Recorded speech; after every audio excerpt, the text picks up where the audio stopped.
Hello friends, SS techno 8 YouTube channel रे आपण मानक स्वागत जनाऊँगी। आपण मैंने मो थंबनेल को देखिक जापारे जे मुझे कौ विषय कहवाई जाऊँगी से वीडियो को फास्ट और लास्ट पर्यटन देखो जहाँकि आपण मैंने फुल इनफॉरमेशन पाइपर। चलते तब वीडियो को स्टार्ट करिया।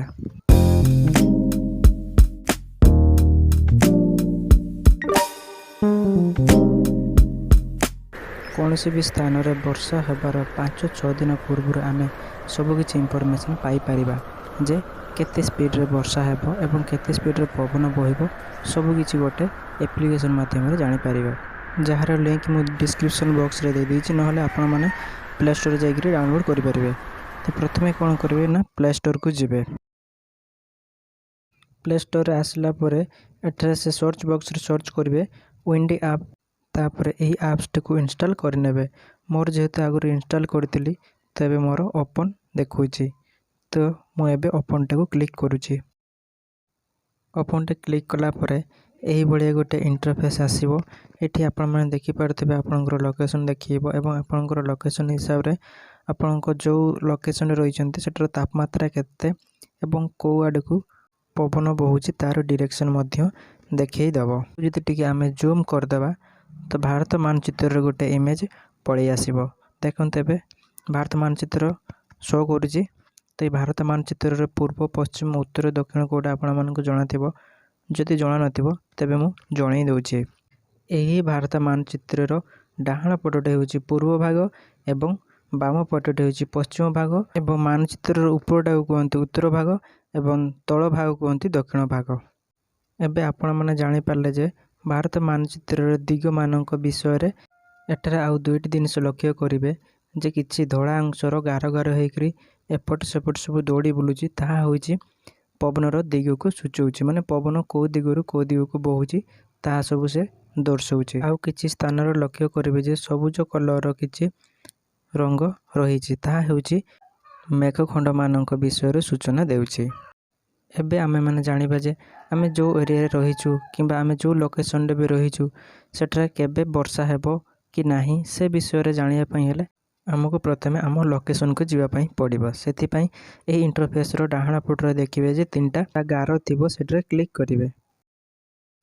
सेठरे क्लिक कला परे एही बढिया किछि ऑप्शन आसीबो। सेथिरु जो लेखा हिछि फाइंड माय लोकेशन सेटा को पुनी क्लिक करिवे। सेठरे क्लिक कला परे एबे देखि पारथबे जे आपण जो एरिया रे भी रहिचंती माने जो लोकेशन रे भी रहिचंती तारो लोकेशन से शो कर दोछु एवं आपनक लोकेशन हिसाब रे सेठारे पवन स्पीड केते रहुची ताहा मध्य से देखि दउची। जे मु जो लोकेशन रे भी रहिची से एठारे एबे तार पवन स्पीड रोची घंटा प्रति 13 किलोमीटर। पवन दिग विषय जानिया पई हेले साइड रे तळको तीर चिन्ह दिया हेची एवं से साइड रे मध्ये एन लिखा हेची। ता माने होची पवन होची उत्तर रु दक्षिण दिग को बहुची। आउ आसंता 6 दिन भितरे केबे वर्षा हेबो कि बात्या हेबो कि खरा पाग रहिबो ताहार सब किछि इनफॉरमेशन पाया पई हेले ऊपर येलो कलर भितरे गोटे एरो चिन्ह अछि सेडरे क्लिक करिवे। सेटरे क्लिक कला परे एही बढिया गोटे इंटरफेस आसीबे। एटी आपण माने देखि पारतबे आसंता 6 दिन मध्य रे केउ दिन वर्षा पाग एवं केउ दिन खरा पाग रहिबो सब किछि एही इमेज माध्यम रे आमे जानि परिबा। एही 6टा बार मध्य रो आमे प्रथमे देखिबे जे केउ बार रे वर्षा रहुची। एठारे लक्ष्य कर जे मंडे माने सोमवार दिन वर्षा हेबार आशंका रहुची, कारण सेही दिन वर्षार इमेज रहुची सेही जगह रे। आ संडे ट्यूसडे वेडनेसडे माने रविवार मंगलवार बुधवार दिन केवल मेघुआ पाग ही रहिबो, कारण सेही दिन मानकरे मेघ खंड सब रहिची। एही भली भाबर आमे जानि परिबा जे केउ दिन वर्षा एवं केउ दिन मेघुआ पाग रहिबो आ बाकी रहिला खरा पाग केउ दिन रहुची। एटा लक्ष्य कर फ्राइडे एवं सैटरडे रे माने शुक्रवार आ शनिवार दिन खरा पाग रहुची, कारण सेही दिन रे कोनोसी भी मेघखंड नाही कि कोनोसी भी वर्षा चिन्ह किछि इमेज नाही। तो आमे एही बढी भाबरे जानि परिबा। बाकी रहिला बात्या कथा।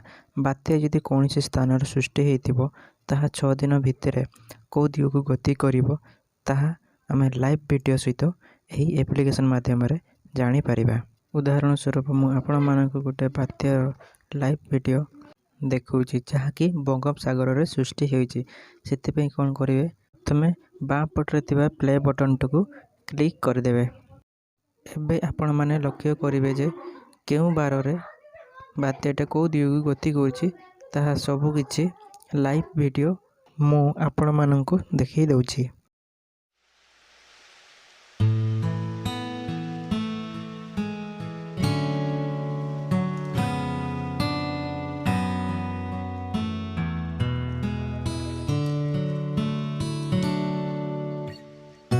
ଏବେ ଆପଣମାନଙ୍କୁ ମୁଁ ଜଣାଇଦେଲି 6 ଦିନ ପୂର୍ବରୁ କେମିତି ବର୍ଷା କିମ୍ବା ବାତ୍ୟା କିମ୍ବା ଖରା ପାଗ ବିଷୟରେ ଜାଣିପାରିବେ।